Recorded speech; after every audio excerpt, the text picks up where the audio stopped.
Hello friends, welcome back to my YouTube channel. आज हम करेंगे क्लास 9th की मैथ का चैप्टर नंबर 1, नंबर सिस्टम। आज जो बेसिकली हम इस चैप्टर में टॉपिक करेंगे वो होगा convert a pure recurring decimal to the form of p upon. ये क्वेश्चन बेसिकली आपकी एक्सरसाइज 1.3 क्वेश्चन नंबर थर्ड जो है वो इसी टॉपिक पे बिलोंग करता है। तो आज हम यही करना सीखेंगे। ये क्वेश्चन करने बहुत ही ज्यादा सिंपल है। यदि आप इनके कुछ स्टेप्स को समझ जाते हैं तो कभी भी आपको ये क्वेश्चन को सोल्व करने में कोई भी प्रॉब्लम। स्टेप पे चलने से पहले हम कुछ की बेसिक बातें समझ लेते हैं। हमें यहाँ पे दो चीज समझनी है। पहला तो हमें ये पता होना चाहिए कि रैशनल नंबर क्या होते हैं। तो मैं आपको बताना चाहूंगा कि रैशनल नंबर हमेशा पी अपॉन क्यू की फॉर्म में होते हैं, और जहाँ क्यू कभी भी जीरो के इक्वल नहीं होता है।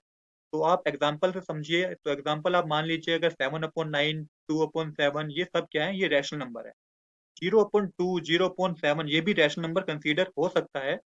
बट पॉइंट ये आपको याद रखना है कि क्यू की जगह कभी भी जीरो नहीं होना चाहिए।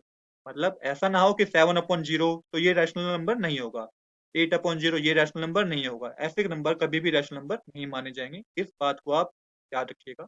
दूसरा ये समझिए कि रैकरिंग डेसिमल क्या होते हैं। तो रैकरिंग डेसिमल वो होते हैं जो बार बार रिपीट होते हैं। तो उन्हें हम आज पी अपॉन क्यू की फॉर्म में कन्वर्ट करना सीखेंगे। आज के बेसिक कंसेप्ट जो होगा वो यही होगा।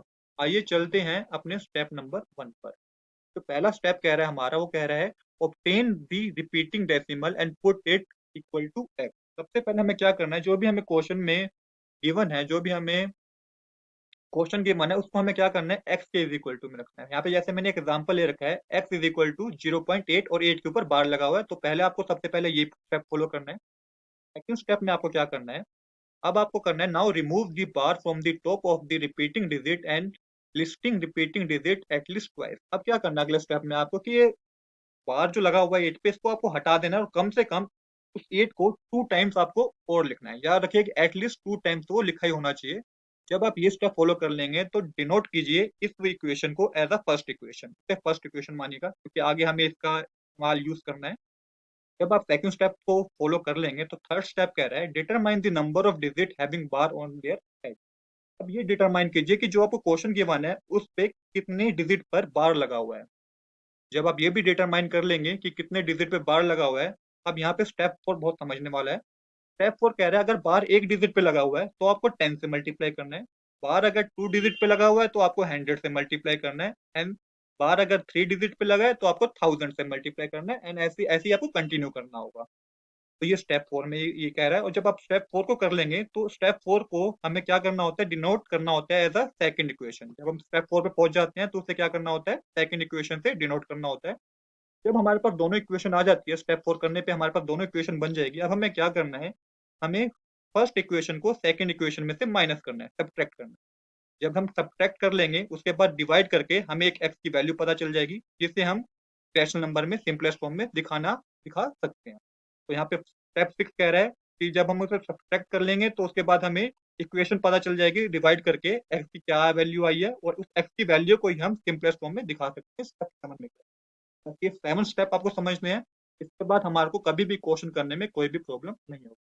आइए चलते हैं, इसको अपना एक क्वेश्चन सोल्व करते हैं इसी इन्हीं स्टेप्स की मदद से, जो कि है 0.6 और 6 के ऊपर क्या लगा हुआ है, बार। तो सबसे पहले आप कुछ ज्यादा इसमें क्या करना है, आपको सिर्फ स्टेप्स को देखने हैं और फॉलो करना है।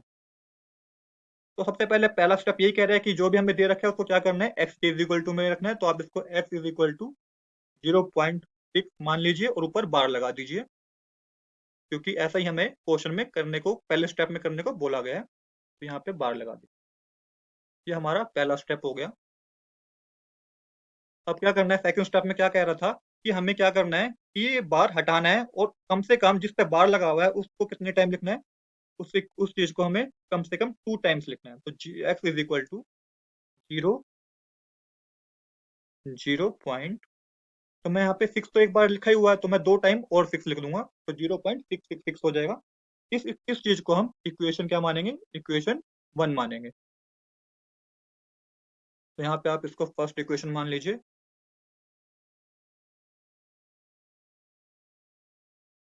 अब आगे क्या कह रहा है,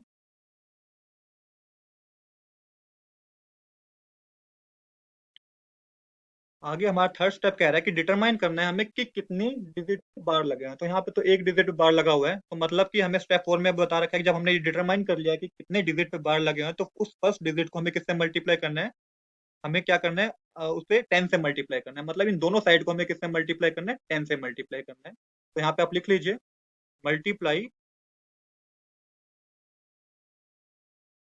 बोथ साइड बाय 10। 10 से हमें इसलिए मल्टीप्लाई करना है क्योंकि बार एक पे लगा हुआ था। अगर बार 2 पे लगा होता, यहाँ पे कोई और वैल्यू भी होती, उस पे बार लगा होता, मैं 100 से मल्टीप्लाई करता। तो हम 10 से मल्टीप्लाई करेंगे पहली साइड को। अगर हम इसमें 10 से मल्टीप्लाई करें इसको x को, तो हमारे पास आ जाएगा 10x। ये 10x हमारे पास आ जाएगा इज इक्वल टू में।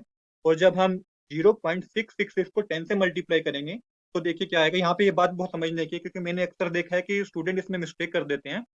तो ये जो पॉइंट लगा हुआ है, जब भी हमें मल्टीप्लाई करना होता है और वैल्यू हमारी जीरो में होती है, मतलब 10 होती है, 100 होती है, 1000 होती है, तो याद रखिए कि जो पॉइंट होगा वो हमारी राइट हैंड की तरफ जाएगा।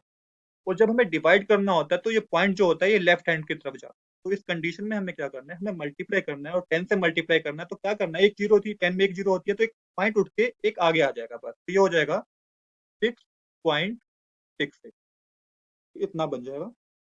इसको आप, जब हमने इतना सोल्व कर लिया, अब हमने यहाँ पे लिखा हुआ है कि डिनोट करना है इसको कैसे, सेकंड इक्वेशन। तो इक्वेशन है, तो यहाँ पे आप लिख लीजिए सेकंड इक्वेशन, ब्रैकेट में डाल के लिख लीजिए second equation.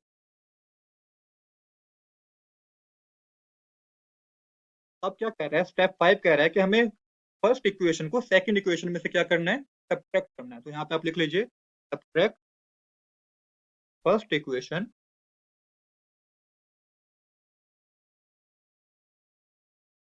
First equation from second equation.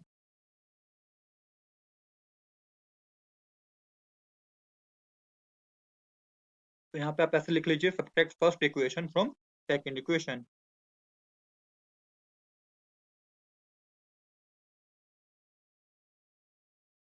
जब हम इतना कर लेंगे, इतना लिख लेंगे, अब हमें क्या करना है, फर्स्ट इक्वेशन और सेकंड, फर्स्ट इक्वेशन थी, ये सेकंड इक्वेशन, ये हमें क्या करना है, आपस में माइनस करना है। तो आप 10x लिखिए पहले, क्योंकि सेकंड में से माइनस किया, और 10x माइनस, ये 10x लिख लिया। और यहाँ पे हमें क्या लिखना है, ये x था, तो यहाँ पे हमें x लिख लेना है।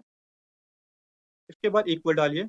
और अब क्या था, ये पहले लिखना है हमें सेकंड इक्वेशन, तो 6.66 माइनस 0.66। अब यहाँ पे दोस्तों कंफ्यूज होने की बात नहीं है। आप यहाँ पे देखेंगे कि यहाँ पे फर्स्ट इक्वेशन में 3 पॉइंट थे, पॉइंट के बाद 3 डिजिट थे, और यहाँ पे पॉइंट के बाद 2 डिजिट है। तो इसमें कोई कंफ्यूज होने वाली बात नहीं है। आप सेकंड में अगर पॉइंट के बाद 2 डिजिट है, तो आप फर्स्ट वाले में 0.66 ही लिखिए, इसमें कोई भी गलती नहीं होगी आपकी। अब क्या होगा यहाँ पे, अब ये है 10x माइनस एक्स, तो आप इसको लिख सकते हैं 9x, आप 9x लिख सकते हैं, इज इक्वल टू, ये 6.66 में से आप माइनस कर दीजिए 0.66। तो हमें पता है दोस्तों क्या आएगा, 6 आएगा। जब आप इसको माइनस करेंगे, 6.66 में से माइनस करेंगे 0.66 को, तो हमें क्या मिलेगा, 6 मिलेगा। अब आपको क्या करना है, 9, देखिए 9 का ऑपरेशन x के साथ मल्टीप्लाई में है, तो इक्वल के उस साइड जाके हो जाएगा डिवाइड। तो x is equal to 6 divided by 9। तो हमारे को पता है दोस्तों क्या आएगा हमारे पास आएगा, इसको देखिए किस एक टेबल में से आते हैं दोनों, ये दोनों 3 के टेबल में आते हैं। तो हमारे पास आ जाएगा 2/3। तो आप इसको लिख सकते हैं 2/3। तो दोस्तों आप कह सकते हैं कि अब 0.6 के ऊपर जो बार था उसको आप कैसे लिख सकते हैं, आप लिख सकते हैं उसको 2/3। इसको हमने रैशनल नंबर में कन्वर्ट कर दिया। तो यही हमें एनसीईआरटी में जो क्वेश्चन गिवन है, क्वेश्चन नंबर 3 गिवन है एक्सरसाइज 1.1.3 में, तो उसमें हमें यही सोल्व करके बताना है। हमें इन बार वाले सेंटेंस को रैशनल नंबर में कन्वर्ट करके बताना है। तो ये हमारा 2/3 ही रैशनल नंबर में कन्वर्ट हो चुका है, यही हमारा इसका आंसर भी है। तो देखिए दोस्तों कितनी सिंपल तरीके से हमने सिर्फ स्टेप्स को समझ के इस इन क्वेश्चन को सोल्व कर दिया। अगर दोस्तों आपको ये वीडियो अच्छी लगी हो, तो please like and subscribe my channel. Thanks much.